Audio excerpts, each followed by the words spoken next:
الاهلي اللي وحشنا غفلنا ولعب ماتش تاني من ورانا، يعني مش مكفيه ماتش سموحه اللي ما اتذاعش، لا لعب ماتش تاني من ورانا. يا عم وكتاب الله بتوحشنا يا عم، والله بتوحشنا. ليه يا باشا بس بتتقل علينا؟ ده احنا حبايبك.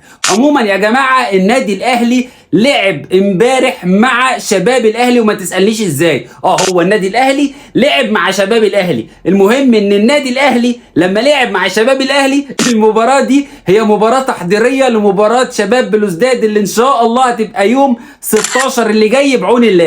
هتسالني ليه الماتشات دي ما بتتذاعش؟ هقول لك بطلب من مارسيل كولر، السريه التامه. مش عايز يذيع اي ماتشات للنادي الاهلي الفتره دي علشان السريه التامه، سواء في طريقه اللعب او التشكيل. فمش عايز اي حد يشوف، لا جماهير ولا صحفيين ولا اي حاجه. علشان كده الماتش اتلعب وكلنا اتغفلنا حضرتك. المهم الماتش ده كان فيه مفاجأتين، واحده هتبسطك وواحده مش هتبسطك. عموما علشان بس تبقى عارف ان الماتش ده يا صاحبي خلص بنتيجه 7-3 للنادي الاهلي الكبير طبعا. المهم بقى المفاجاه الاولانيه حضرتك، وهي مين بقى؟ احرز مودست 3 اهداف وصنع هدف. يعني مودست يا جماعه عمل هاتريك وصنع هدف. الواضح ان المكنه بتاعت انتوني مودست شغاله كويس جدا في الماتشات الوديه. هي ابتدت على فكره في ماتش فيوتشر، الحمد لله كانت فتحه خير علينا، هدف واسيست.